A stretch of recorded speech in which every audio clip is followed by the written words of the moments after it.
الفاتحة. بسم الله الرحمن الرحيم. الحمد لله الرحمن الرحيم مالك يوم الدين نستعين الصراط.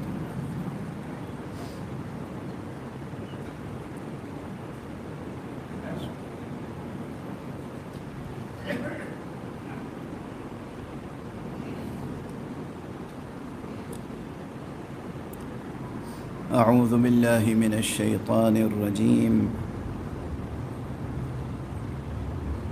بسم الله الرحمن الرحيم. الحمد لله رب العالمين، والصلاة والسلام على أشرف الخلائق أجمعين،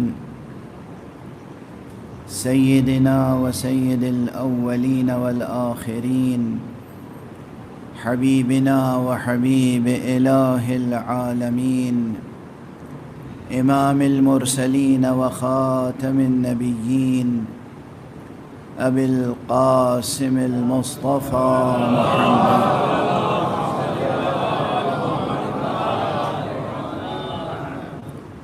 وعلى أهل بيته الطيبين الطاهرين الهداة المهديين المعصومين المظلومين، واللعنة الدائمة على أعداء الحق والدين. أما بعد، فقد قال الله تعالى عز اسمه في محكم كتابه ومتقن خطابه. بسم الله الرحمن الرحيم. أرأيتم إن أصبح ماؤكم غورا فمن يأتيكم بماء معين. صدق الله العلي العظيم.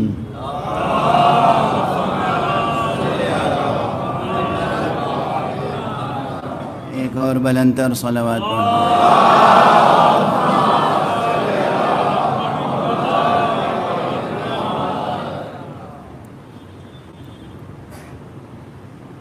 سن 2010 میں ہمارے ڈاکٹر پروفیسر رضوی صاحب کے والد ماجد کا جب انتقال ہوا تھا،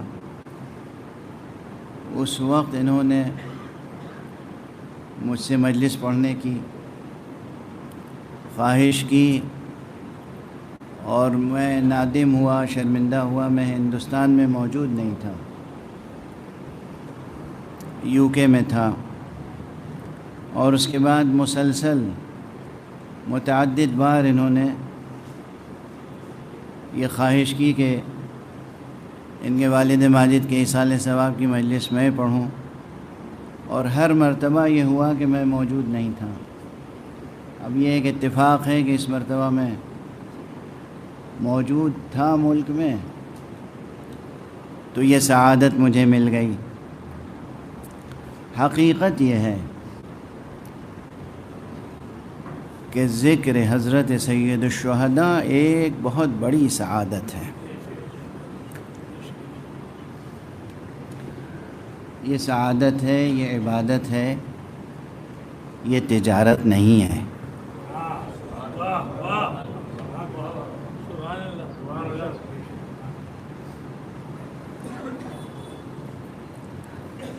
اس دور میں جو ہم زندگی بسر کر رہے ہیں، یہ دور تاریخ بشری میں جتنے ادوار گزر چکے ہیں، ان میں سب سے زیادہ نازک اور ایک اعتبار سے اگر کہا جائے تو سب سے زیادہ خطرناک دور ہے جس سے ہم گزر رہے ہیں. ہر اعتبار سے،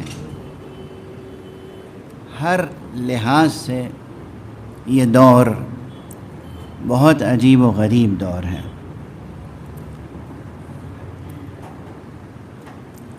ڈاکٹر صاحب کے برادر خرد پروفیسر اکمال صاحب ابھی مجھ سے کہہ رہے تھے کہ آپ 2012 تک تو بہت اچھی مجلسیں پڑھتے تھے، اس کے بعد پھر آپ حالات حاضرہ پڑھنے لگے۔ میں انسان ہوں، پتھر تو نہیں ہوں۔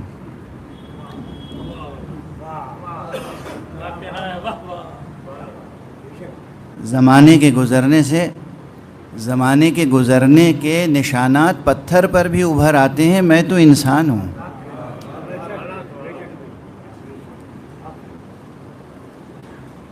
فلسفہ پڑھتے رہنا میرے لیے بہت آسان ہے، فلسفہ پڑھتا رہوں، شاعری پڑھتا رہوں، دوسرے لفظوں میں لفاظی کرتا رہوں، خوب سجی ہوئی منجھی ہوئی تقریر کر کے آپ سے نعرے لگواتا رہوں، میرے لیے بہت آسان ہے، مشکل نہیں ہے۔ اتنا تو آپ کو یقین ہوگا، مجھے یقین دلانے کی ضرورت نہیں ہے۔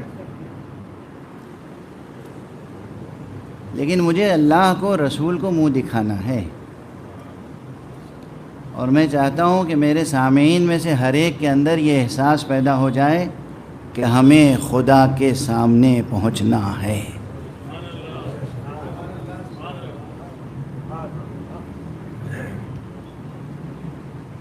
کوئی کسی بھی مذہب کا ہو،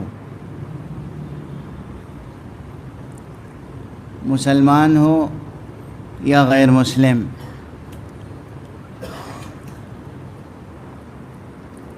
خالق کا قائل ہو یا قائل نہ ہو،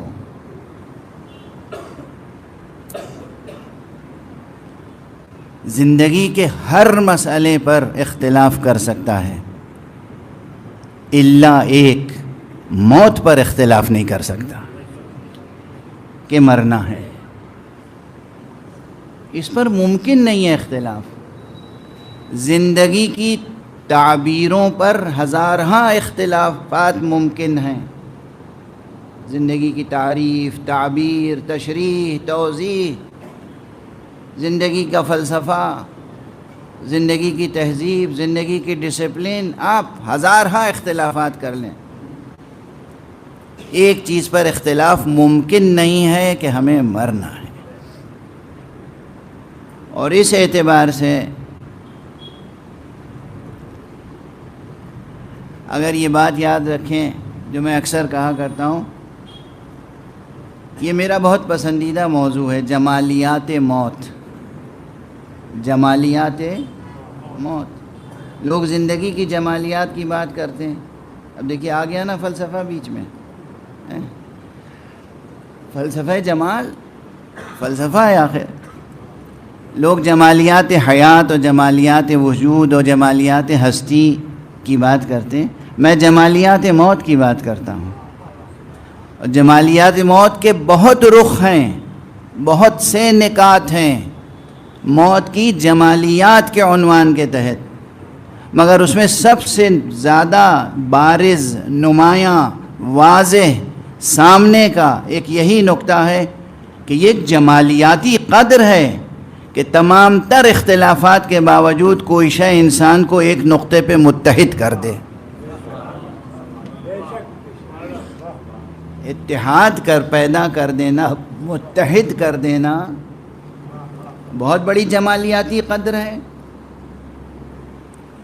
اصل جمالیات اس کائنات میں تہ بتہ، موج در موج جمالیات کا وجود ہے۔ اللہ سبحانہ و تعالی کے تعلق سے یہ حقیقت نمایاں ہے، واضح ہے کہ ان اللہ جمیل یحب الجمال، اللہ خود جمیل ہے اور جمال کو پسند کرتا ہے، دوست رکھتا ہے۔ تو اس نے جو شے بھی بنائی ہے اس میں جمالیات کا پہلو ہے۔ اس کائنات میں صحرا کے ذروں سے لے کر اور آسمان کے ستاروں تک ہر شے میں جمال موجود ہے، اور ہر شے کا جمال اپنی جگہ منفرد ہے۔ ستارے کا جمال اپنی جگہ اور یہ ریت کے ذرے کا جمال اپنی جگہ. صرف جمال کو جمال کی حیثیت سے پہچاننے والی نظر ہونی چاہیے.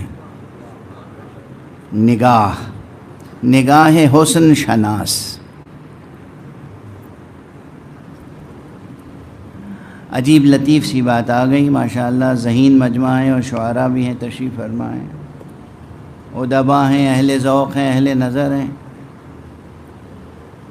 میرا خیال ہے کہ ہم سب لوگ, ظاہر سی بات ہے نا کہ حیوان ہیں. توہین تو نہیں محسوس ہوئی کسی کو؟ ظاہر سی بات ہے ہم سب حیوان ہیں. لیکن یہ بھی ظاہر سی بات ہے کہ ہم سب انسان ہیں. دونوں پہلو ہیں. فیصلہ یہ کرنا ہے کہ ہمیں حیوان کی حیثیت سے اپنی پہچان برقرار رکھنی ہے یا انسان کی حیثیت سے. پہلو تو دونوں ہیں, حیوان تو ہیں, اس سے انکار نہیں کر سکتے. یہاں میڈیکل ڈاکٹر حضرات بھی تشریف فرما ہوں گے. یہ جو دوائیں آپ کو اور ہمیں دیتے ہیں, جو ٹریٹمنٹ ہوتا ہے, یہ سب دوائیں پہلے حیوانوں پہ آزمائی جاتی ہیں. چھوٹے چھوٹے حیوانات. اب میں نام بھی کیا لوں, آپ سب جانتے ہیں. پہلے یہ دوائیں جانوروں پہ آزمائی جاتی ہیں. جب وہاں کامیاب رزلٹس آ جاتے ہیں تو انہی دواؤں سے ہمارے امراض کا علاج کیا جاتا ہے. یعنی سائنس ہمیں بالکل حیوان کی حیثیت سے ٹریٹ کرتی ہے. تو حیوان ہیں, حیوان کی حیثیت سے سائنس ہمیں ٹریٹ کرتی ہے. یہ خدا ہے, یہ وحی الہی ہے, یہ نظام نبوت ہے, یہ نظام امامت ہے, یہ نظام ولایت ہے جو ہمیں انسان کی حیثیت سے اعزاز عطا کرتا ہے. انسان کی حیثیت سے اعزاز عطا ہوتا ہے. تو یہ حیوان اور انسان کے درمیان بہت سے اسرار ہیں, بہت سے حوالے, بہت سے ریفرنسز ہو سکتے ہیں یہ ڈسکرائب کرنے کے لیے, یہ بیان کرنے کے لیے کہ بھئی حیوانیت کی حد یہاں تک ہے اور انسانیت کی حد اس سے اوپر ہے.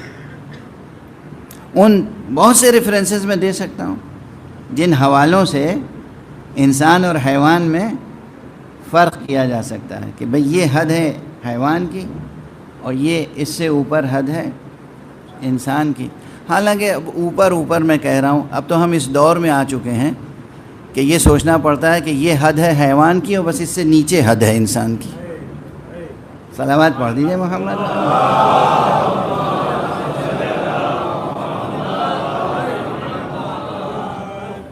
برا نہ مانیے گا, اب یہ دور آ گیا ہے, یہ دور آ گیا ہے. بے شیر حیوان ہے نا, حیوان ہے, درندہ ہے. اسے جب بھوک لگتی ہے تو وہ شکار کرتا ہے, بھوک مٹاتا ہے, پیاس مٹاتا ہے, اس کے بعد وہ کوئی شکار نہیں کرتا. لیکن یہ انسان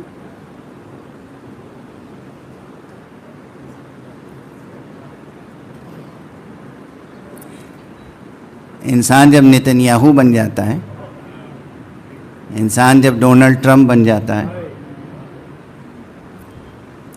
اب بہت زیادہ نام نہیں لوں گا, ایک دو نام کافی ہوتے ہیں حوالے کے. تو پھر کیا ہوتا ہے, آپ دیکھ رہے ہیں غزہ میں کیا ہو رہا ہے. ابھی ڈاکٹر اکمال صاحب کہیں گے آپ حالات حاضرہ پڑھنے لگے. اب یہ جو درد ہے سینے میں, اسے ہم کیسے دبا سکتے ہیں؟ اور یہ غزہ تک فتنہ محدود تھوڑی رہے گا. یہ دنیا بھر میں فتنہ پھیل رہا ہے, کیونکہ انسان حیوانیت کی سطح سے اوپر نہیں ہے. اب انسان حیوانیت کی سطح سے نیچے جا رہا ہے. بہرحال یہ تو ایسے ہی کہہ دیا تاکہ درد مشترک انسانی جاگتا رہے۔ عرض یہ کر رہا تھا کہ حیوانیت و انسانیت کے درمیان جو خط فاصل ہے، وہ خط فاصل بہت نازک و لطیف ہے، اپنی تمام تر لطافت و نزاکت و ظرافت کے باوجود اس میں ہزارہا اسرار ہیں۔ ان میں سے ایک سر، ایک رمز، ایک راز، ایک پہلو یہ ہے کہ حیوان میں وہ نگاہ حسن شناس نہیں ہوتی جو انسان میں ہوتی ہے۔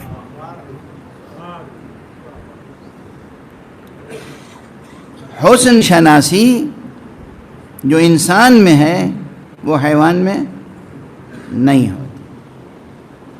مثلا گلاب کے پھول کی جیسی آپ ستائش کر سکتے ہیں ویسے حیوان تھوڑی کر سکتا ہے۔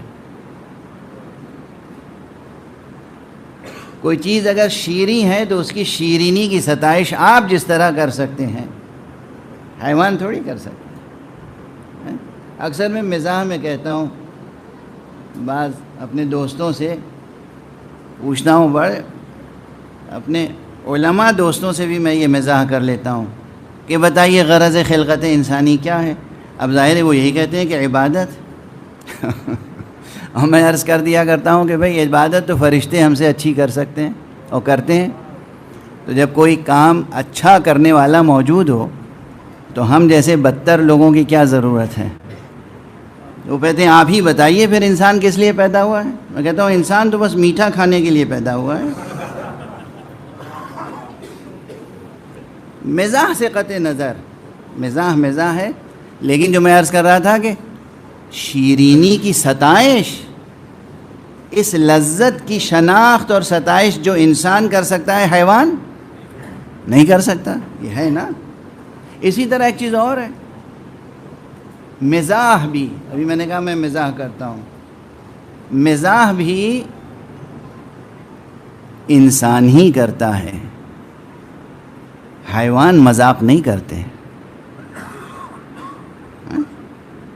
اسی لیے ایک اچھے انسان کی شناخت یہ بھی ہے کہ وہ اچھا مزاح کرتا ہو اور اچھا مزاح برداشت کرتا ہو۔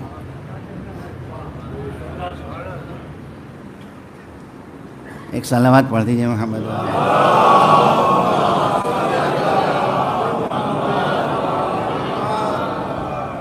بات آ گئی ہے تو میں آقائے دو جہاں مولائے دو جہاں حضرت امام امیر المومنین علی ابن ابی طالب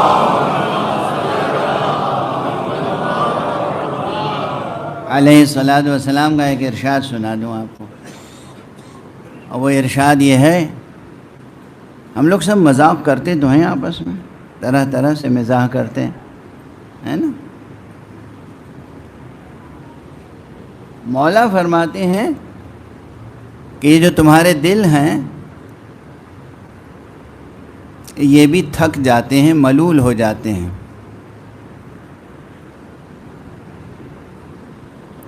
انہیں تم روحوا انفسکم ببدائع الحکمہ، اپنے دلوں کو ذہانت آمیز نکتوں سے، لطیفوں سے بہلایا کرو۔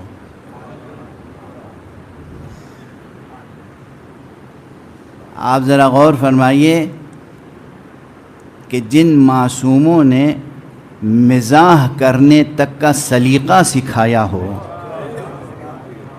انہوں نے سنجیدہ زندگی بسر کرنے کے کیا کیا آداب اور قوانین عطا کیے ہوں گے۔ جوانوں، بچوں، آج اگر ایک ہی یہی نقطہ یاد رہا کہ آج مولانا نے مجلس میں کیا پڑھا تھا، نا مذاق کرنے کا طریقہ پڑھ کے گئے ہیں۔ سنو کیا ہے یہ۔ ایک طرف ایک روایت ہے، میں پڑھنا تو بہت کچھ چاہتا تھا لیکن اب میں کچھ بھی نہیں پڑھ رہا ہوں، منتشر باتیں کر رہا ہوں، اس لیے کہ وقت میرے سامنے بالکل نہیں ہے۔ یہ مجھ سے نہیں ہو سکتا کہ اذان کا وقت ہو جائے اور میں تقریر جاری رکھوں۔ نہیں، یہ گھڑی سامنے ہے بھائی۔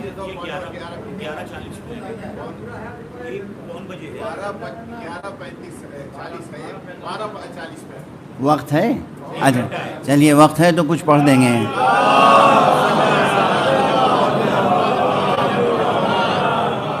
ایک اور بلند صلوات پڑھ دیجیے.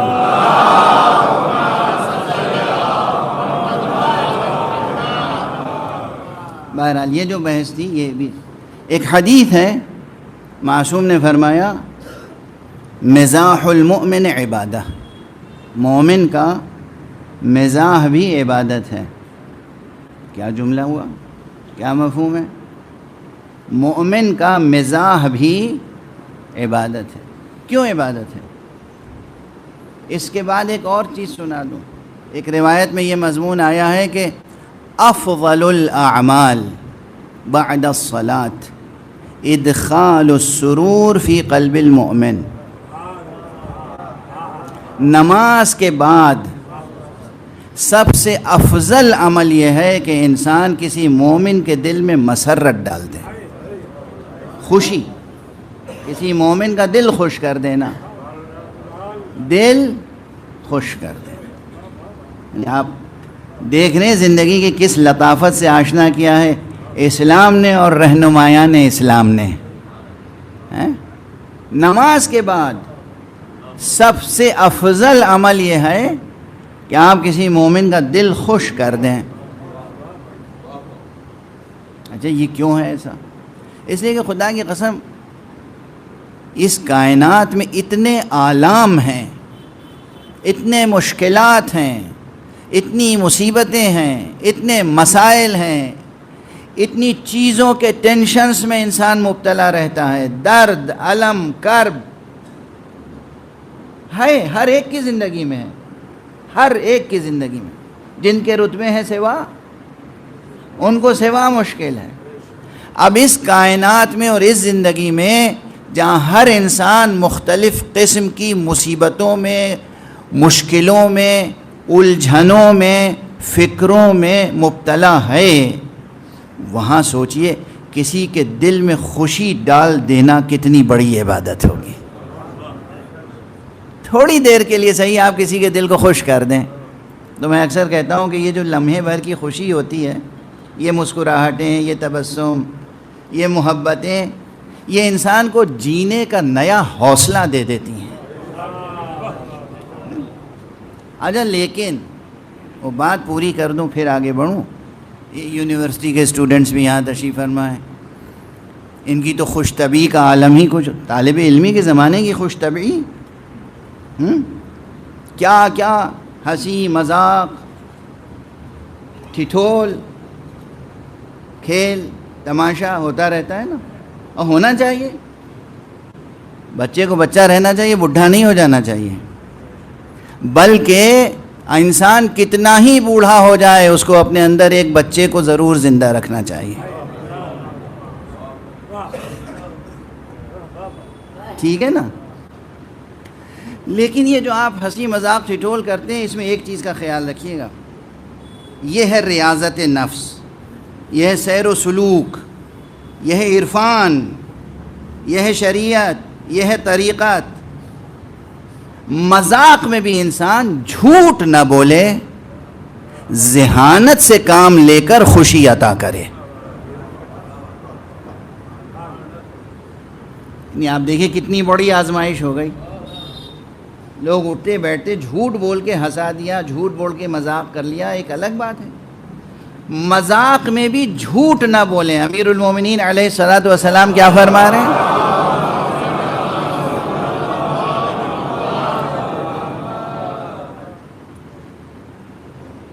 میرا خیال ہے کہ صلوات پڑھتے ہوئے تھوڑا سا قریب آ جائیے ممبر سے. آپ لوگ صلوات پڑھتے ہوئے قریب،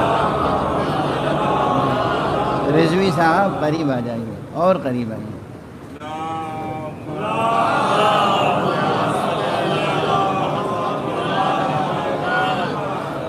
ایک بلند صلوات پڑھ دیجیے.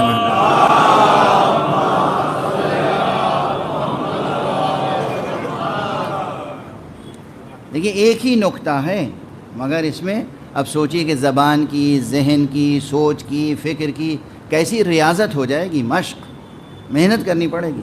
انہیں ہنسانا بھی ہے، خوش بھی کرنا ہے. اس طرح ہنسانا ہے، اس طرح خوش کرنا ہے کہ جھوٹ بیچ میں نہ آئے، سچ ہو بات اور اس پر ہنسی آ جائے. ہم نے دیکھا یہ مشق ہوئی نا. میں نے کہا یہ سیر و سلوک کا نقطہ ہے. مومن کے دل کو خوش کرنا عبادت،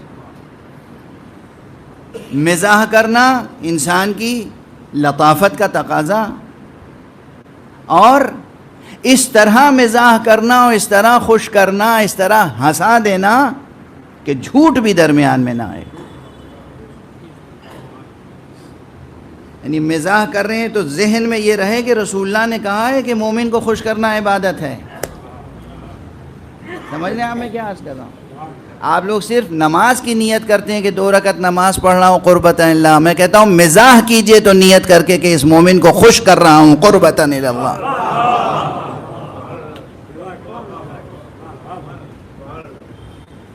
یہ مومن بیٹھا ہے خاموش، بہت سنجیدہ لگ رہا ہے، چلو کوئی ایسی بات کہیں کہ ہنس دے.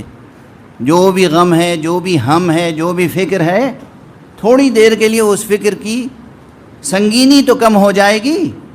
میں کوئی حل تھوڑی پیش کر دوں گا، اس کی مصیبت دور نہیں ہو جائے گی، مگر اس مصیبت کا جو بار ہے، بوجھ ہے، وزن ہے، وہ ہلکا کر دوں گا قربتاً الی اللہ. اچھا اب یہ نیت سب زبان سے تھوڑی ہر وقت کی جاتی ہے. یہ میں کہیں پڑھ چکا ہوں کہ نماز کی نیت بھی زبان سے کرنا مطلوب و منظور شارع نہیں ہے. شریعت یہ نہیں کہتی کہ زبان سے نیت کیا کریں آپ. واضح ہے یہ بات؟ نہیں واضح ہے؟ جو نماز پڑھتے ہیں، 2 رکعت نماز پڑھتا ہوں صبح کی واجب قربتاً الی اللہ، یہ زبان سے کہنا ضروری نہیں ہے قطعاً، چونکہ ہر عضو بدن کا کام الگ الگ ہے. ڈاکٹر حضرات فیزیولوجی اور انیٹمی اور یہ سب پڑھاتے ہوں گے کہ کس عضو کا کیا کام ہے. زبان کا کام ہی نہیں ہے نیت کرنا.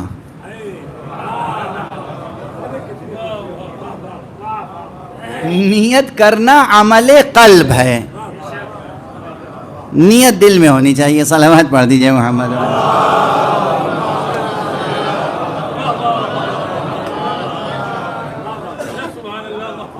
واضح ہے نا؟ اس زبان کا کام نیت کرنا نہیں ہے. زبان کا کام تکبیر کہنا ہے. مثلا اللہ اکبر یہ زبان سے کہیں گے. سورہ پڑھنا، الحمد کا سورہ، تسبیح پڑھنا، یہ زبان کا کام. نیت دل کا کام. تو جب مزاح بھی کریں تو زبان سے مزاح کریں، آنکھ کے اشارے سے مزاح کریں، چہرے کے پرتو سے، ادا سے، کسی طرح مزاح کریں، مگر نیت ہونی چاہیے کہ یہ مزاح کر رہا ہوں میں قربتاً الی اللہ، تاکہ یہ مومن خوش ہو جائے. اب ایک جملہ کہہ رہا ہوں بڑا سنگین. جو لوگ شریعت کو سمجھے بغیر شریعت کیا کرتے ہیں، انہیں شاید پسند نہ آئے یہ جملہ. ہو سکتا ہے کہ آپ کا کبھی کوئی ایک چھوٹا سا کسی غمزدہ انسان مومن سے مزاح آپ کو اتنا ثواب عطا کر دے جو آپ کی نمازوں کے ثواب سے بھی بڑھ کر ہو. دار و مدار نیت پر ہے، دار و مدار خوشنودی خالق پر ہے. ایک صلوات پڑھ دیجئے محمد.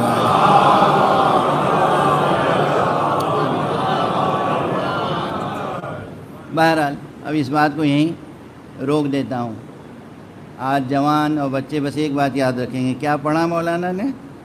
آج تو بس یہ بتا رہے تھے کہ مذاق کیا کرو، لیکن مذاق بھی قربتاً الی اللہ، اس نیت سے کہ اس دکھوں سے بھری ہوئی دنیا میں آپ کسی انسان کے دل کو خوش کر دیں.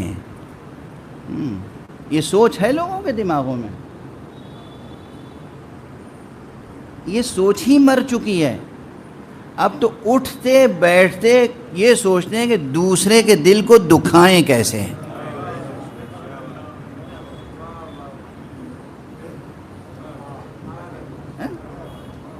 رشتہ دار آپس میں بیٹھے ہیں تو کیا کرتے ہیں ایک دوسرے کے ساتھ؟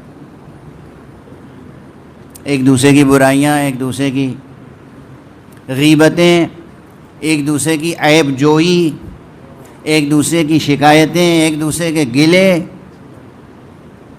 یہ گلے شکوے یہ بھولنے کی کوشش کیجئے. ہر فرد کے ذہن میں اور دل میں یہ جذبہ اور یہ نیت ہو کہ ہمیں دوسرے انسان کو کس طریقے سے خوش کرنا ہے. لیکن بس اتنا ہی نہیں، اس میں ایک شرط اور ہے، اس طرح خوش کرنا ہے کہ اس کو خوش کرنے کا ثواب خدا سے ملے،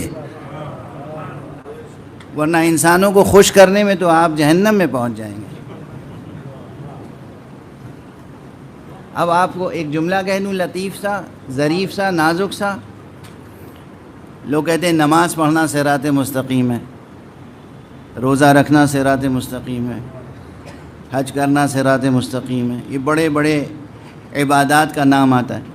جناب والا، ایمانی معیار اور مقیاس اور میزان پر ایک انسان مومن کا دوسرے انسان مومن سے مزاح کرنا بھی صراط مستقیم ہے.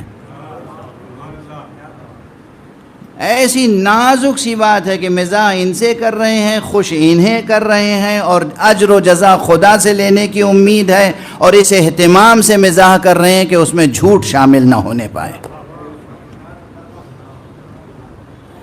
ذہانت کے استعمال سے، ذہانت کا استعمال اور زبان کا ایسا تخلیقی استعمال کہ اس میں تعجب خیز عنصر پیدا ہو جائے لیکن جھوٹ شامل ہونے نہ پائے. اسے بار بار سنیے گا، یہ بچوں سے کہہ رہا ہوں، بزرگوں سے نہیں. یہ بار بار سنیے گا میں کیا عرض کر رہا ہوں. ایک صلوات پڑھ دیجئے محمد و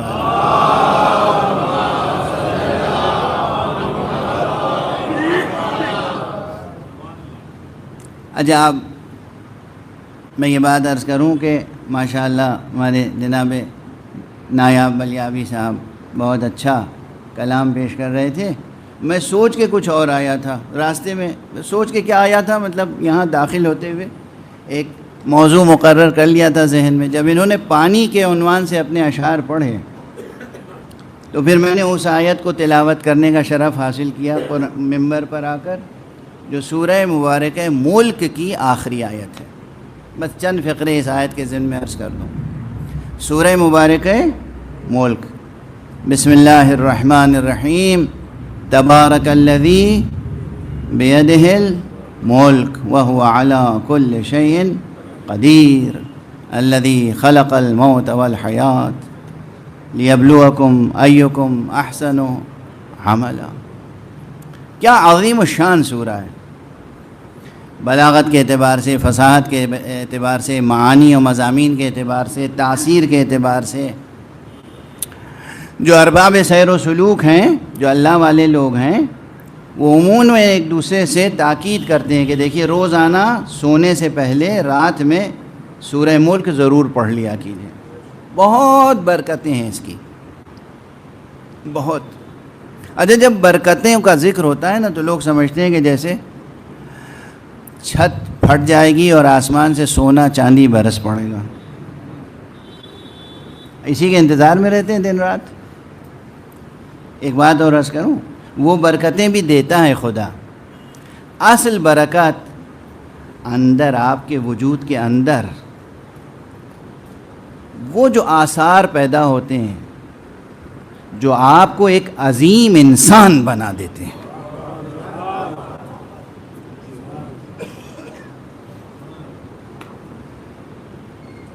کون نہیں چاہتا کہ بڑا آدمی بن جائے، مگر بڑا آدمی کے معنی کیا ہے؟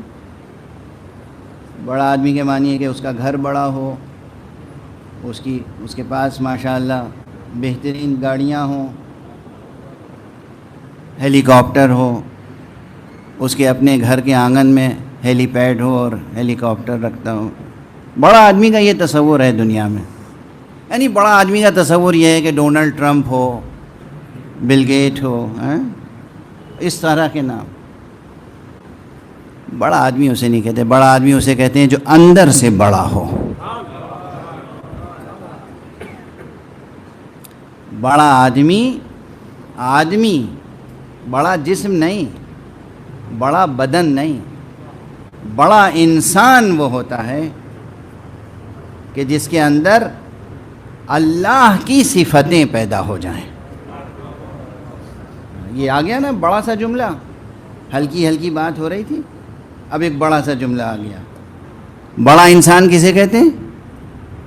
جس کے اندر اللہ کی صفتیں پیدا ہو جائیں. ہمارے اور آپ کے اندر اللہ کی صفتیں پیدا ہو سکتی ہیں؟ ہاں بالکل ہو سکتی ہیں. اللہ چاہتا ہے یہی ہے. اچھا وہ کیسے پیدا ہوں گی؟ اس کے بہت سے طریقے ہیں، جن میں سے ایک طریقہ یہ بھی ہے کہ احکام کی پابندی کی جائے، اللہ کا ہر حکم مانا جائے، انسانیت کے معیار کو برقرار رکھا جائے، بد اخلاقی نہ کی جائے، کسی کا دل نہ دکھایا جائے، ہر انسان کو سچی خوشی دی جائے. اور ان تمام سلیقوں کو پیدا کرنے کے لیے جو خاص وزڈم، جو خاص شعور، جو خاص سلیقہ پیدا ہوتا ہے، وہ سلیقہ پیدا ہوتا ہے اللہ کے کلام کو برابر پڑھتے رہنے سے، جن میں سے ایک سورہ ملک بھی ہے.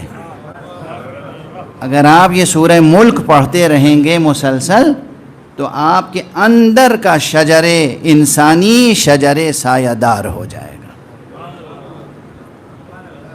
خود بخود وہ شعور پیدا ہوگا، وہ نورانیت پیدا ہوگی، وہ روحانیت پیدا ہوگی، وہ تجلی دلوں پر پیدا ہوگی، اور آپ کے اندر صفات ربانیہ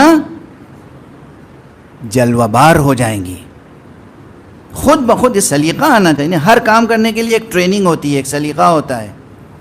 تھوڑی سی تھیوریٹیکل معلومات چاہیے ہوتی ہے، تھوڑی سی پریکٹیکل پریکٹس ہے نا. ہر کام کریں، چھوٹے سے چھوٹا کام کریں آپ.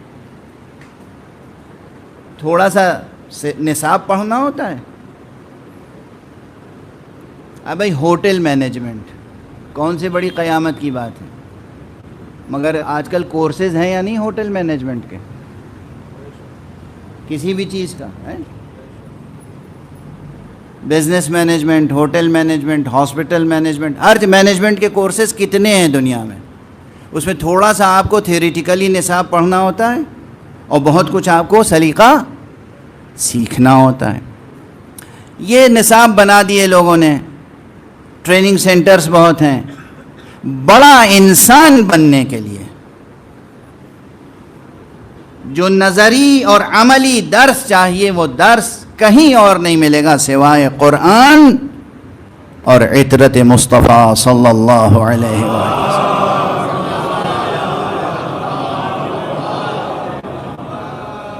اس کے بھی بہت سے طریقے ہیں، جس میں سے ایک طریقہ کیا ہے، ایک نسخہ، ایک جز کا، کہ سورہ ملک روزانہ پڑھا کریں.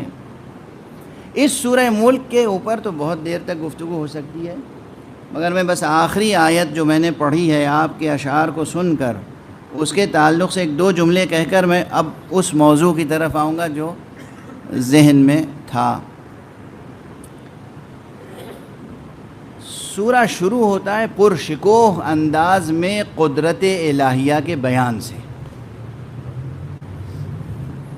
اللہ کی قدرت کیسی ہے، کمال قدرت الہیہ کیا ہے.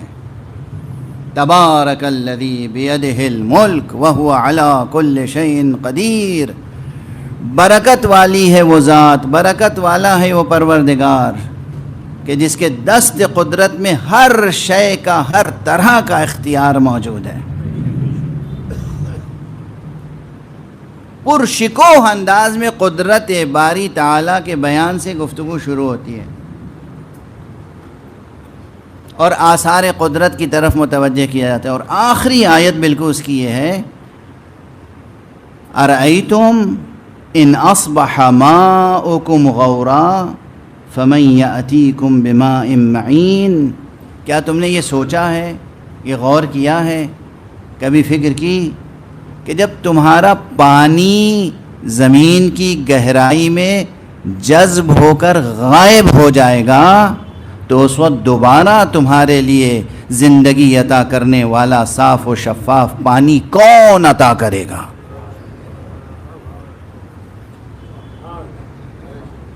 یہی قرآن مجید وہ ہے. ایک بلند صلوات پڑھ دیجئے محمد علیہ.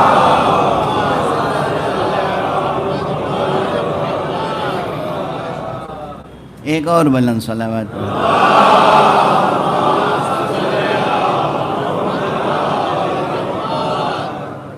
یہی قرآن مجید وہ ہے جس نے ایک مقام پہ یہ بھی کہا ہے کہ وَجَعَلْنَا مِنَ الْمَاءِ كُلَّ شَيْءٍ حَيٍّ، ہم نے پانی ہی سے ہر شے کو زندگی عطا کی ہے، جو آپ اپنے شعر میں فرما بھی رہے تھے، ہم نے پانی سے ہر شے کو زندگی عطا کی ہے، یہ قرآن کا بیان ہے۔ اور پانی پر اور پانی کی عظمت پر اور بھی مقامات ہیں، لیکن یہ مقام جو ہے، کبھی تم نے غور کیا کہ یہ پانی جب غائب ہو جائے گا تو پھر کون ہے جو تمہیں دوبارہ پانی عطا کرے؟ زندگی بخش پانی۔ کیا آیت ہے؟ اس کے دو محمل ہیں، دو پہلو ہیں، توجہ برقرار رکھیے گا، جو اہل ایمان ہیں وہ بھی، اور جو حضرات اگر یہاں کوئی ایسا بیٹھا ہے کہ جو دائرہ اسلام میں نہیں ہے، کیونکہ مجھے ڈاکٹر صاحب نے فرمایا تھا کہ کچھ ایسے حضرات بھی ہوں گے، سبھی طبقے کے حضرات ہوں گے، تو ان کے لیے بھی یہ غور طلب بات ہے۔ دیکھیے آج کل پوری دنیا میں پانی کا مسئلہ ہے، ایسا نہیں کہ نہیں، تو ظاہری محمل سے لے کر، یعنی ظاہری اس مضمون کے مصداق سے لے کے اور باطنی مصداق تک قرآن مجید کے ہر مقام سخن میں تہداری بہت ہوتی ہے، اور اس تہداری کو سمجھانے کے لیے میں اکثر ایک مثال دے دیا کرتا ہوں، آپ کے سامنے بھی مثال دے کے آگے بڑھ جاؤں۔ ماشاءاللہ یونیورسٹی کے جوار میں یہ گفتگو ہو رہی ہے، اور بہت ادبی ذوق رکھنے والے لوگ موجود ہیں۔ غالب آپ کی زبان کے شاعر تھے، اردو کے، غالب کے اردو دیوان کی معلوم ہے کتنی شرحیں لکھی گئی ہیں، شرحیں، تفسیریں،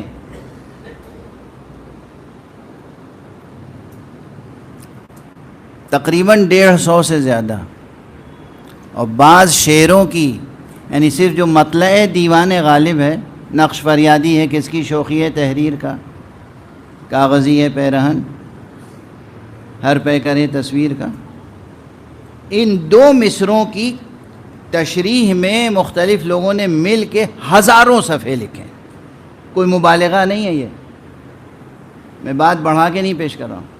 اگر غالب کے دو مصروں میں اتنی گہرائی ہے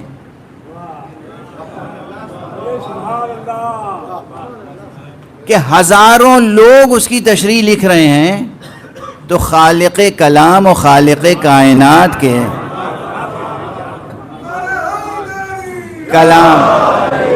کلام میں کتنی گہرائی ہوگی، اور ہمارے یہاں تو اس ایک آیت میں، ہر آیت میں آپ بسم اللہ سے شروع کیجئے۔ اب میں بس ریفرنس دے رہا ہوں شرما کے ندامت کے ساتھ، لندن میں پہلی رمضان سے لے کے 29 رمضان تک ایک سال میں تفسیر بیان کر رہا تھا، تو بسم اللہ الرحمن الرحیم کی تفسیر پہلی تاریخ سے شروع ہوئی اور 29 تاریخ گزر گئی، وہ تفسیر پوری نہیں ہو پائی، صرف بسم اللہ کی بحث مکمل نہیں ہو پائی۔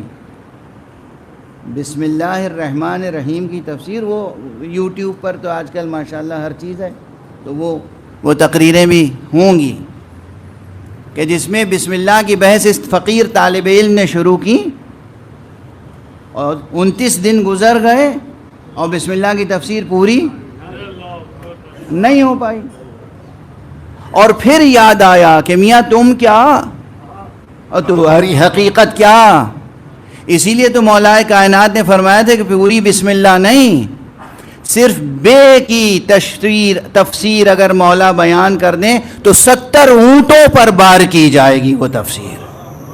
مولا امیر المومنین علی ابن ابی طالب علیہ السلام۔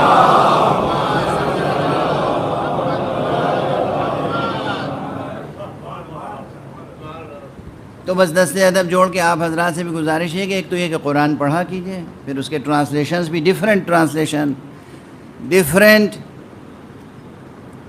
جو کمنٹریز ہیں اس پر، جو تفسیریں لکھی گئیں، ان کا مطالعہ کیا کیجئے۔ دنیا میں آپ کسی بھی شعبے سے تعلق رکھتے ہوں، خوب سائنس پڑھیے، خوب ٹیکنالوجی پڑھیے، خوب دنیا کے علوم پڑھیے، لیکن 24 گھنٹے میں تھوڑا سا وقت ضرور مقرر کیجئے جس میں آپ اللہ کا کلام پڑھیے اور محمد اور آل محمد علیہ الصلاۃ والسلام کی زندگی کے کچھ واقعات.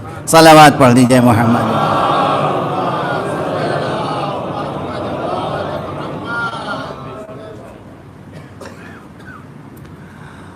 اور ایک بات اور ہے کہ یونیورسٹی کی تعلیم تو ختم ہو جاتی ہے، مدرسے کی تعلیم تو ختم ہو جاتی ہے، لیکن آپ کے ذہن میں کبھی یہ نہیں آنا چاہیے کہ میری تعلیم ختم ہو گئی.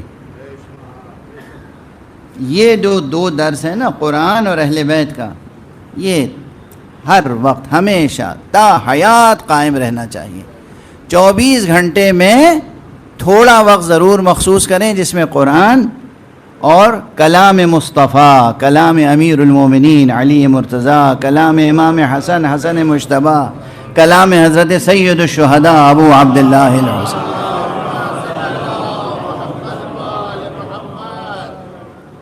یہ سب انسانی عظمتوں کے راز ہیں، کلیدی مطالب ہیں.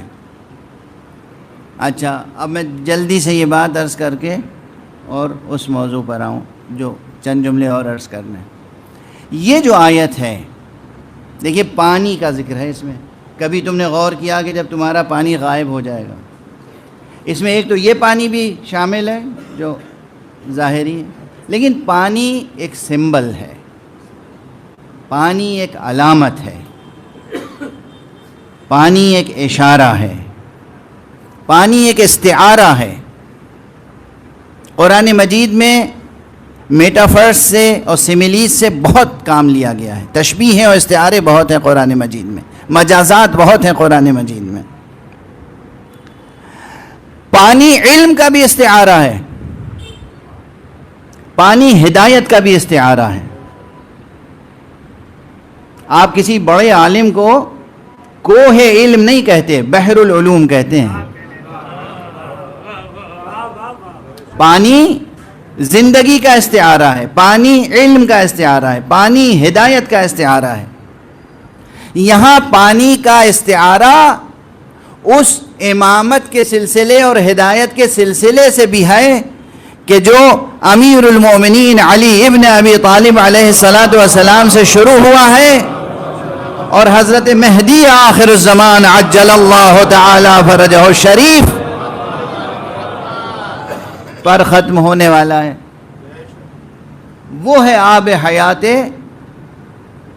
انسانی، وہ ہے آب حیات علم، وہ ہے آب حیات عرفان، وہ ہے آب حیات ہدایت، وہ ہے اصل آب حیات.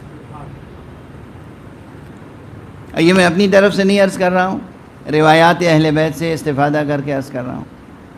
جو لوگ ہم سے اکثر پوچھتے ہیں کہ کہاں ہے قرآن مجید میں امام مہدی کا ذکر، کہاں ہے قرآن مجید میں امیر المومنین علی ابن ابی طالب کا ذکر، توجہ رکھیے، یہ دو جملے یاد رکھیے گا. حالانکہ اس میں ایک جملہ تو پہلے عرض کر چکا ہوں مکرر مختلف جگہوں پر، اور اب آج کل لوگ ماشاءاللہ ذاکر کے آنے سے پہلے اس کی باتیں سن چکے ہوتے ہیں، لیکن میں عموماً مکرر عرض کرنے سے گریز کرتا ہوں. جو پڑھ چکا، کوئی نہ کوئی نئی بات پڑھنی چاہیے.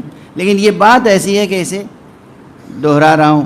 جب بھی کوئی آپ سے پوچھے کہ قرآن مجید میں علی کا نام کیوں نہیں ہے، اس کا پہلا جواب یہ ہے کہ قرآن مجید میں علی کا نام کہاں نہیں ہے. اتنے نام ہیں قرآن مجید کے، قرآن مجید میں حضرت علی کے ہر سورے میں. اور ایک چیز ہوتی ہے حکمت، فیوچر میں آنے والی بات پہلے سے اس طرح نہیں بیان کی جاتی. اب بات آ گئی زبان پہ تو عرض کر دوں. بہت سے لوگ امامت کے موضوع پر بحث کرتے ہیں اور کہتے ہیں بھائی اگر اللہ سبحانہ و تعالیٰ نے حضرت علی کا نام قرآن مجید میں لکھ دیا ہوتا تو کوئی جھگڑا ہی نہ ہوتا، جھگڑا مٹ جاتا. یہ جو خلافت پہ جھگڑا ہوا، امامت پہ جھگڑا ہوا، یہ مٹ جاتا. آیت آ جاتی کہ محمد کے بعد علی ہوں گے صلی اللہ علیہ وآلہ وسلم. اب مجھ سے سن لیجئے، اگر نام بھی آ جاتا تب بھی جھگڑا مٹنے والا نہیں تھا اور بڑھ جاتا. چونکہ تاریخ دیکھ لیجئے، تاریخ میں ایک دور یہ ہے کہ جہاں بچوں کا نام علی رکھنا جرم تھا. اگر قرآن مجید کی کسی ایک آیت میں یہ ہوتا، چونکہ بات فیوچر کی تھی کہ اے رسول آپ کے بعد علی امام ہوں گے، ہر آدمی اپنے بیٹے کا نام علی رکھ دیتا، اور پھر جو جنگ چھڑتی کہ اس آیت میں جس علی کا ذکر ہے وہ میرا بیٹا ہے، تمہارا بیٹا نہیں،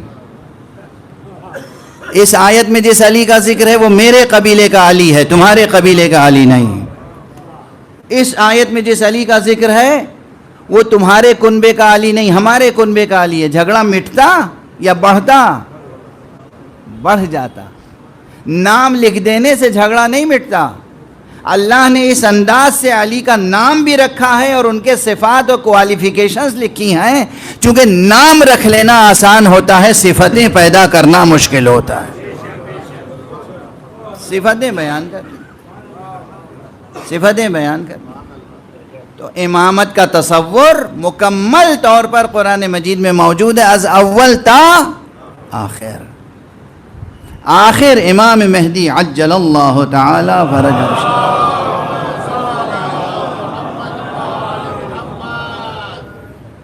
چنانچہ جو آیتیں ہیں جن کی تعویل میں امام عصر کا تذکرہ ہوتا ہے، اب آج کل ماشاءاللہ لوگ ہم میں سے ایسے پیدا ہونے لگے ہیں کہ جو امام مہدی کا انکار کر رہے ہیں۔ اس لیے یاد رکھیے جوانان عزیز، یہ چیز ایسی نہیں ہے کہ جس کی اساس و بنیاد قرآنی نہ ہو، اور جس کی اساس اور بنیاد حدیث صحیح میں نہ ہو، اور جس کی اساس و بنیاد فلسفہ دین میں نہ ہو، ایسا کچھ نہیں ہے۔ آقا امام عصر عجل اللہ تعالی فرجہ شریف کے تعلق سے قرآن مجید میں بھی بہت سی آیتیں ہیں۔ اب ظاہر وقت کم ہے، اس لیے میں صرف ریفرنس دے کے آگے بڑھ رہا ہوں۔ ایک صاحب ہیں، انہوں نے پی ایچ ڈی کی تھی پرنسٹن یونیورسٹی سے، نیو جرسی امریکہ میں، اور اس پی ایچ ڈی میں کچھ ایسی ہی باتیں کی تھیں اختلافی، تو اس فقیر نے 17 دن تک مسلسل نیو یارک میں تقریریں کی تھیں، اور ہر روز ایک نئی آیت پہ بحث ہوتی تھی، اور جس میں بتاتا تھا کہ یہ آیت امام مہدی سے متعلق ہے۔ یہاں تک کہ وہ پروفیسر صاحب جو کسی کو منہ نہیں لگاتے تھے، ان کا فون آیا اور کہا میں آپ سے ملاقات کرنا چاہتا ہوں۔ میں نے کہا کہ آپ نے 3 اعتراض کیے ہیں، ابھی تو ایک کا جواب دیا ہے، 2 اور باقی ہیں، وہ دے لینے دیجئے، پھر آپ سے ملاقات ہوگی انشاءاللہ۔ جوانان عزیز، بزرگان محترم، حضرت امام عصر عجل اللہ تعالی فرجہ شریف کا وجود مبارک و مقدس ایک حقیقت ہے، آپ کا ظہور ایک حقیقت ہے۔ ہمیں اور آپ کو پورے یقین کے ساتھ ان کا انتظار کرنا چاہیے اور ان کے استقبال کی تیاریاں کرنی چاہیے۔ ان آیتوں میں سے جن آیتوں کی تعویل امام عصر کے تعلق سے ہوتی ہے، پھر ایک بلند صلوات پڑھ دیجئے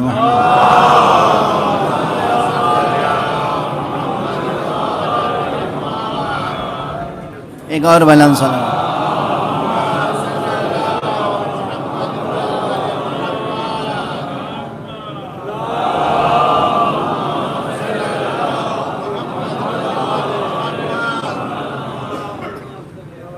ایک اور صلوات پڑھ دیجئے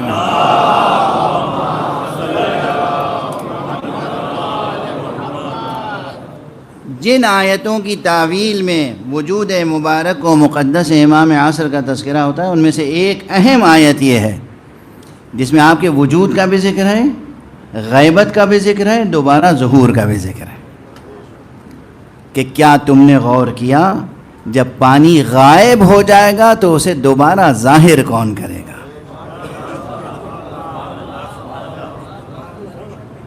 اور دیکھیے یہاں پہ اسلوب، لہجہ دیکھیے، یہ وہ عظیم حقیقتیں ہیں، یہ دیکھیے خود ساختہ عقیدے نہیں ہیں۔ بعض چیزیں ایسی ہیں، ذرا توجہ رکھیے گا اس لطافت پر۔ ایک چیز ہوتی ہے کہ جس پر ہم ناز کریں، ایک چیز ہوتی ہے جس پر کوئی خود سے ناز کرے، اور ایک چیز ہوتی ہے جس پہ خالق ناز کرے۔ فرق ہوا یا نہیں؟ میں کہیں جاؤں اب مطلب مثال کے طور پہ کہہ رہا ہوں، بس مثال ہے سمجھنے سمجھانے کے لیے نا۔ ہندوستان میں بہت سے لوگ ہیں جو چاہتے ہیں امریکہ چلے جائیں۔ اچھا، کبھی یہ ہوا کہ خود کوشش کر کے امریکہ چلے گئے، اور کبھی یہ ہوا کہ نہیں صاحب، علم ایسا تھا، ہنر ایسا تھا، کوالیفیکیشن ایسی تھی، ایسی شخصیت تھی، ایسا کارنامہ تھا کہ صاحب امریکن حکومت نے خود دعوت دے کر بلایا۔ دونوں میں فرق ہوا۔ اور اب یہ آئے اور ناز کر رہے ہیں کہ میں گیا تھا، اور ایک منزل وہ ہے کہ نہیں، یہ گئے بھی اور آئے بھی، یہ خود ناز نہیں کر رہے ہیں، حکومت امریکہ ناز کر رہی ہے کہ دیکھو ہم نے اس کو بلایا تھا۔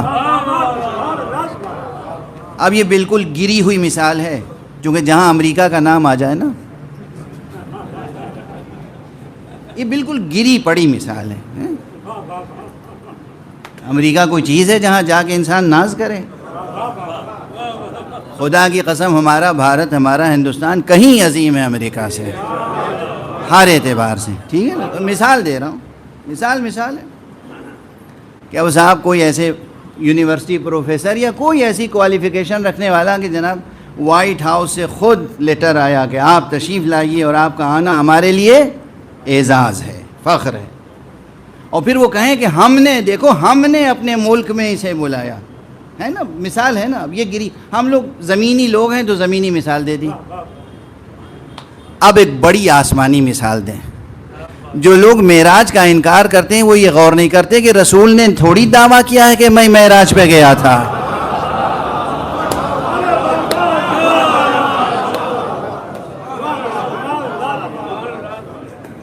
رسول اللہ نے ناز نہیں فرمایا کہ میں معراج پر گیا تھا۔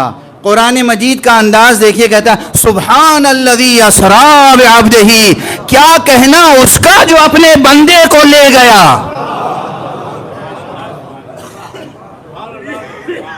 کون ناز کر رہا ہے؟ اللہ ناز کر رہا ہے۔ قرآن مجید کی آیت ہے۔ اب سو کالڈ مسلم انٹلیکچوئلز اور اسکالرز جو معراج کا انکار کرتے ہیں اور کہتے ہیں کہ معراج میں حضور گئے نہیں تھے، خواب دیکھا تھا، یہ اللہ کے شایان شان نہیں ہے کہ صرف خواب دکھا کر ناز کرے۔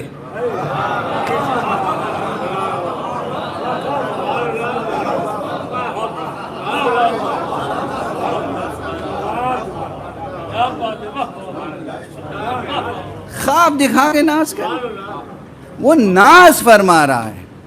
سبحان الذی اسری بعبدہ، کیا کہنا اس پروردگار کا جو اپنے بندے کو معراج پہ لے گیا، اسراء پہ لے گیا۔ ایک پہلو۔ دوسرا پہلو، معراج تو معراج ہے، آقا محمد مصطفیٰ صلی اللہ علیہ وآلہ وسلم کی عظمت یہ ہے، شان یہ ہے کہ اس نے وہاں بلایا تو ناز کیا، اور ان کے نور مبارک و مقدس کو وہاں سے یہاں بھیجا تو ناز کیا۔ صلوات پڑھ دیجئے محمد۔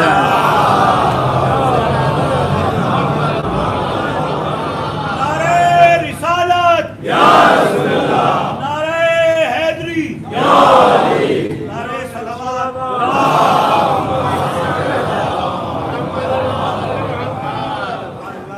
اب وہ آیت بھی آپ میں سے اکثر کو یاد ہونی چاہیے کہ سورہ مبارکہ جمعہ میں، ایک سے زائد مقام پر ہے، لیکن سورہ جمعہ کا اس لیے حوالہ دے رہا ہوں کہ ہر جمعے کو کم سے کم سنتے ہوں گے، پڑھتے ہوں گے۔ هو الذی بعث فی الامیین رسولا، وہی ہے وہ جس نے رسول کو بھیجا، یعنی رسول کو بھیج کے ناز کر رہا ہے خدا۔ واضح ہوئی بات، کتنی بڑی حقیقت ہے یہ۔ اگر کوئی دین رکھتا ہے، ایمان رکھتا ہے، خدا پر یقین رکھتا ہے، اگر اس کے ذہن میں توحید کی عظمت ہے، اللہ کی عظمت ہے، تو ان حقیقتوں کی کتنی عظمت ہوگی جس پر خدا ناز کرے۔ واضح ہے؟ اب یہ کہہ دینا کہ یہ آپ کا عقیدہ ہے، ہم نہیں مانتے، وہ ٹھیک ہے، طے ہوگا۔ دیکھیے قرآن کیا کہہ رہا ہے، رسول کو بھیجا تو ناز کیا،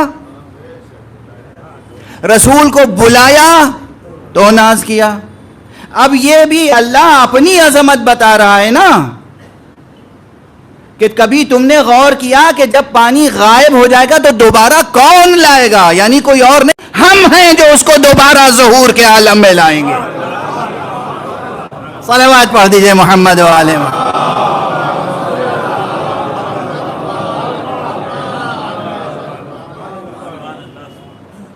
امام کا وجود، اس پر خدا ناز کر رہا ہے۔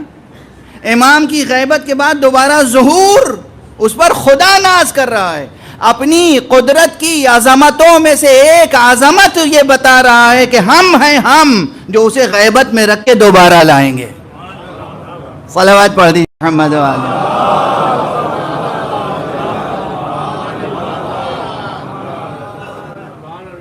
بس اب گفتگو روکتا ہوں یہاں پہ۔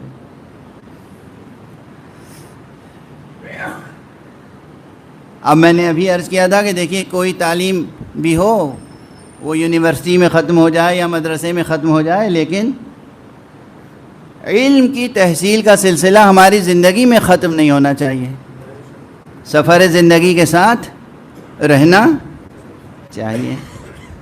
اور وہ نصاب کون سا ہے جو ہمیشہ قائم رہے گا؟ قرآن اور مصطفیٰ اور اہل بیت مصطفیٰ کے اقوال، ارشادات، کردار، سیرت، اسباق۔ اب بس ایک جملہ عرض کروں گا۔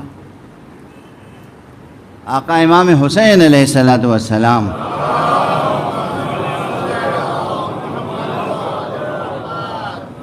کی زندگی سے متعلق تو مسلسل گفتگو ہوتی رہتی ہے، لیکن کیا زندگی ہے آپ کی؟ 1400 برس ہو گئے مسلسل حسین علیہ السلام کا تذکرہ ہو رہا ہے، اور کوئی دل ایسا نہیں ہے جس میں شوق سماعت ذکر حسین ایک ذرا سا بھی کم ہوا ہو۔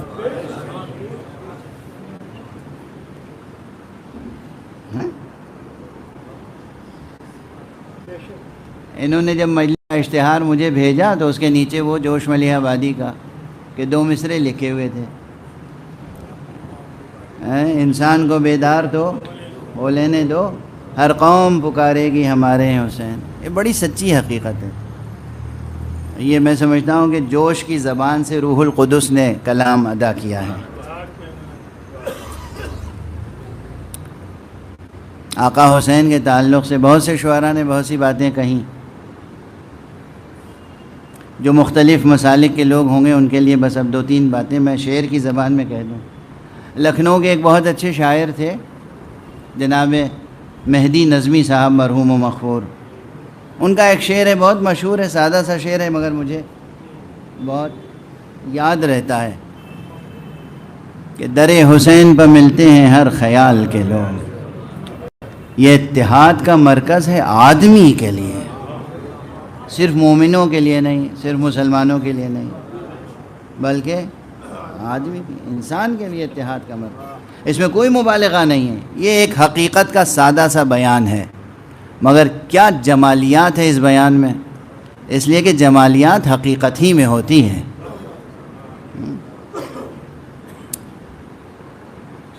آقا حسین علیہ السلام کے تعلق سے مختلف لوگوں نے مختلف باتیں کہیں۔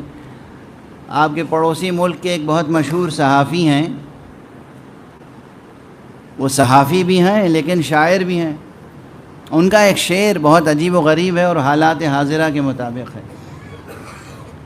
وہ شعر میں فرما گئے ہیں کہ میں حر ہوں اور ابھی لشکر یزید میں ہوں،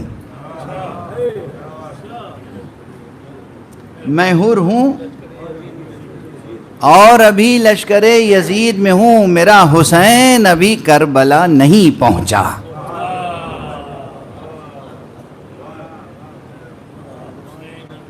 تو یاد رکھیے کہ تمام انسانوں میں نہ جانے کتنے ہیں جو ابھی لشکر یزید میں ہیں، منتظر ہیں کہ حسین وقت کربلا پہنچ جائے۔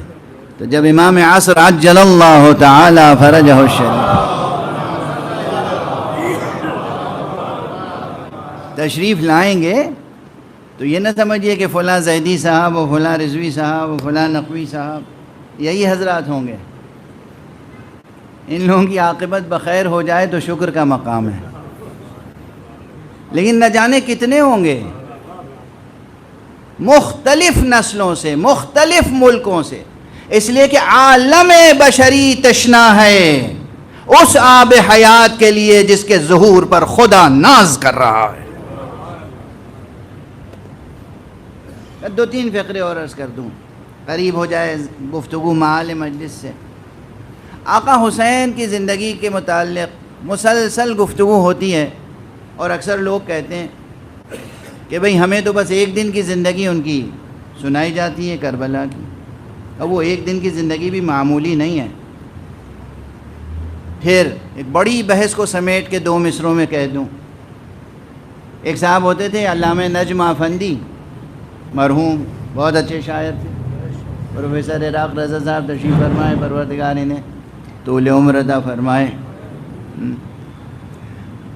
یہ ان کے قدردان اور حضرات۔ علامہ نجم افندی کے فرزند تھے جناب سہیل افندی۔ سہیل افندی صاحب کی شہرت خطیب کی حیثیت سے تو تھی، لیکن شاعر بھی اچھے تھے، باپ کی طرح نہ صحیح مگر تھے۔ ان کے دو چھوٹے چھوٹے مصرے ہیں، دیکھیے کیا بات کہی انہوں نے۔ انسان کے جگانے کو جب بیت گئیں صدیاں، سن لیا سب نے؟ انسان کے جگانے کو جب بیت گئیں صدیاں، شبیر نے فرمایا یہ کام ہے دن بھر کا۔ ایک صلوات پڑھ دیجئے محمد۔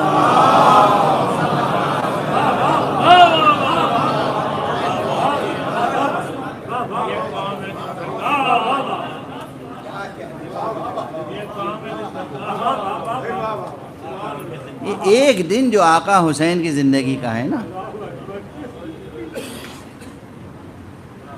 کیسا عظیم دن ہے۔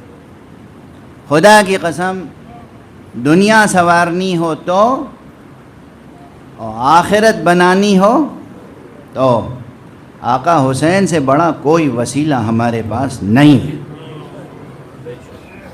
حفظ مراتب کے ساتھ آقا رسول اللہ کا مرتبہ بہت بلند ہے، مولا امیر المومنین کا مرتبہ بہت بلند ہے۔ اللہ ہے، اپنی جگہ ہے، لیکن اللہ ہی نے ہماری اور آپ کی رستگاری کے لیے جو سب سے بڑا وسیلہ عطا کیا ہے اس کا نام ہے حسین۔ یقین محکم ہونا چاہیے، شک کی حالت نہ ہو، تذبذب نہ ہو، یہ نہ خیال ہو کہ ہمارے ذاکرین، ہمارے علماء، ہمارے شعراء مبالغہ کرتے ہیں، کوئی مبالغہ نہیں ہے۔ حسین اس سطح وجود پر، اس منبر ہستی کے عرشے پر تشریف فرما ہے جہاں مبالغے کا گزر نہیں ہے۔ آپ کا ایک جملہ، بس ایک جملہ، کوئی نہیں بھولا ہوگا۔ عموماً مصائب میں پڑھتے ہیں، میں مصائب کے قریب آ رہا ہوں، لیکن اس میں فضائل کے بھی بہت سے نکات ہیں۔ آپ عمل عاشورہ کرتے ہیں اور اس میں ایک جملہ ہے جو 7 مرتبہ پڑھتے ہیں، بس تھوڑا سا ضبط کیجئے گا، مصائب عرض کروں گا مگر تھوڑا سا ضبط۔ انا للہ و انا الیہ راجعون رضا بقضائہ و تسلیما لامرہ۔ یہ جملہ کیا ہے قیامت؟ خدا کی قسم کھا کے میں کہہ رہا ہوں، خدا کی قسم کھا کر، خدا کی قسم کھا کے کہہ رہا ہوں، شرعی ذمہ داری کے ساتھ، دنیا بھر کے ادب میں کوئی جملہ فلسفیانہ اور عرفانی اور ادبی دلاویزی کے اعتبار سے اس جملے کے برابر نہیں آ سکتا۔ یعنی اگر میں پورا ایک اشرا پڑھوں صرف اس پر، انا للہ و انا الیہ راجعون رضا بقضائہ و تسلیما لامرہ، اس میں کتنے مطالب ہیں، تو ایک اشرا کافی نہیں ہوگا آپ کے لیے، جسے کہتے ہیں کہ سوچنے کے لیے ایک عنوان قائم کر کے آگے بڑھ رہا ہوں۔ کیا ہے جسے کہتے ہیں نا مسٹسزم، جسے کہتے ہیں عرفان، عرفان نظری اور عرفان عملی۔ تھیوریٹیکل مسٹیسزم اور پریکٹیکل، عرفان نظری اور عرفان، پورے عرفان نظری اور پورے عرفان. میں جب اب اسے شیخی نہ سمجھیے گا، شوخی نہ سمجھیے گا، بچوں کے لیے عرض کر رہا ہوں. اب میری عمر 60 سے کئی برس آگے بڑھ چکی ہے، اور بچپن سے میری زندگی میں کھلونے داخل نہیں ہوئے، کتابیں ہی اوڑھنا بچھونا رہیں.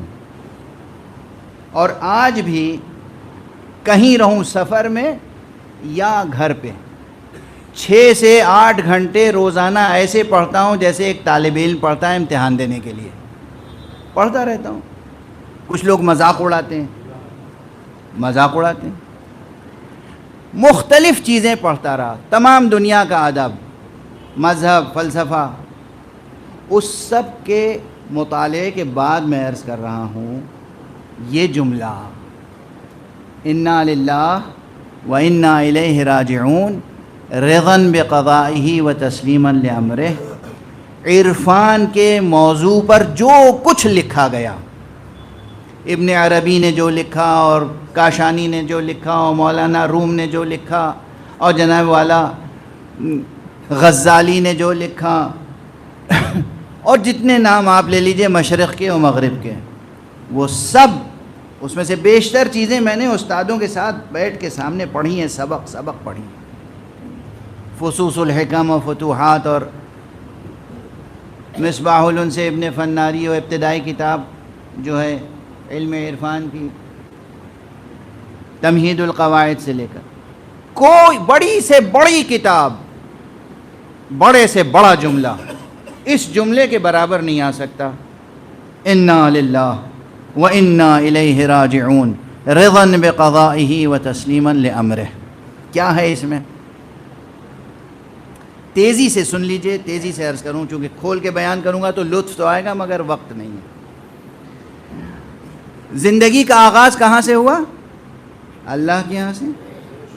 اللہ نے خلق کیا نا، اور پھر ہم یہاں آ گئے اس دنیا میں.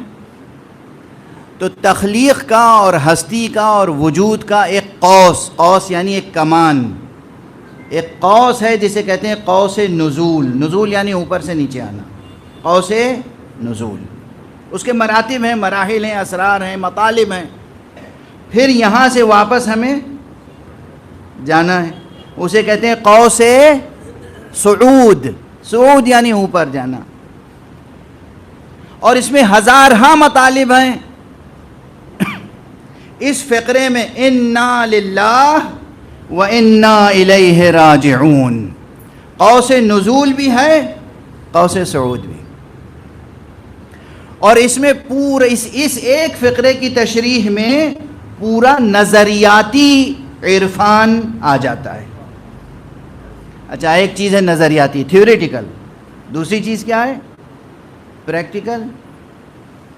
کس طریقے سے ہم زندگی بسر کریں کہ وہ قوس صعود مکمل ہو جائے اور ہم بارگاہ الہی میں سرخرو ہو جائیں.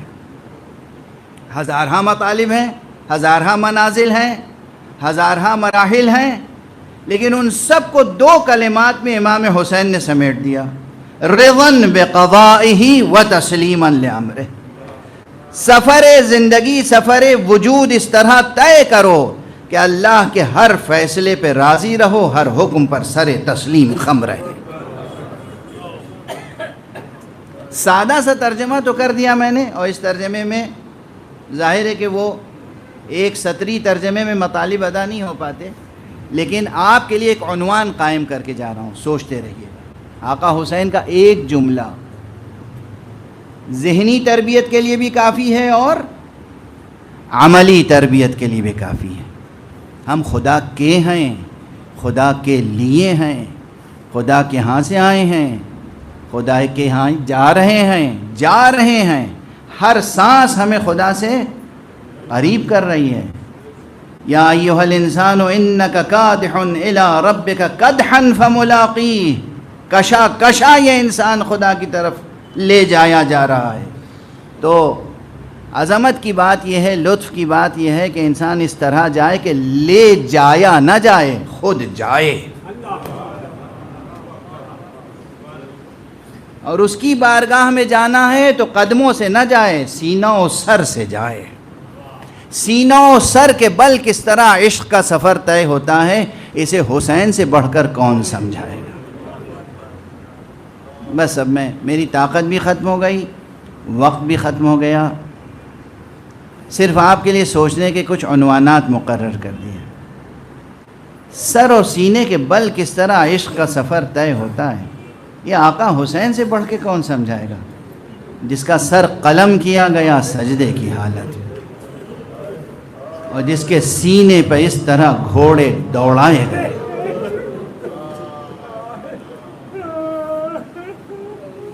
کہ پسلیاں ریزہ ریزہ ہو گئی۔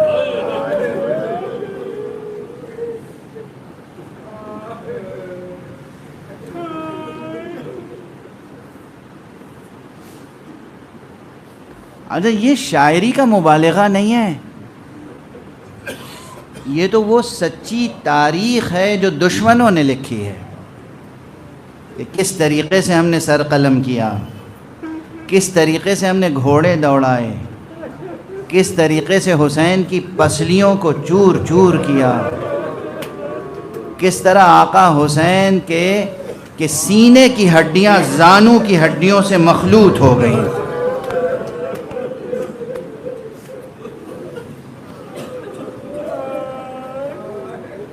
دنیا کا کوئی بھی انسان ہو، کسی بھی مسلک کا انسان ہو، آقا حسین کی سیرت کو پڑھے، ان کے فضائل پڑھے اور ان کے مصائب پڑھے،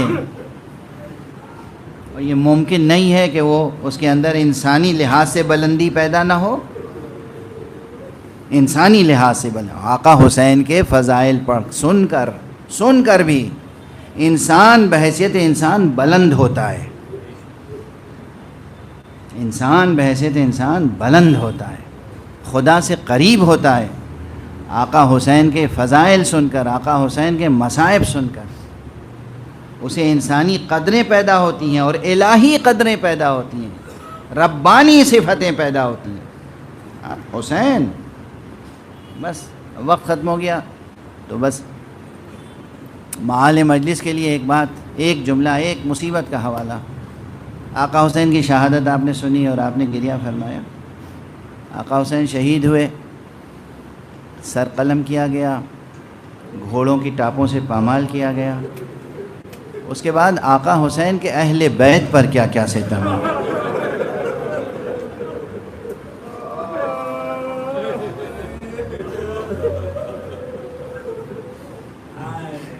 بس ساری تفصیل تو میں پڑھ نہیں سکتا، بس ایک منظر پڑھ کے گفتگو تمام کر دیتا ہوں۔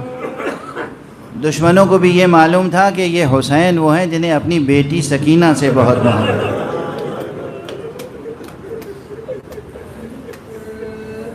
بزرگ حضرات بیٹھے ہیں، صاحبان اولاد ہیں،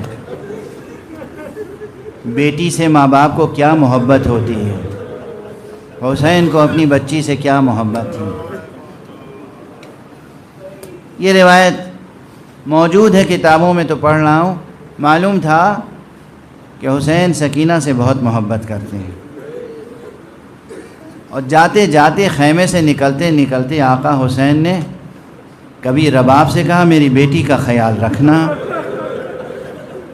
کبھی زینب سے کہا میری بیٹی کا خیال رکھنا۔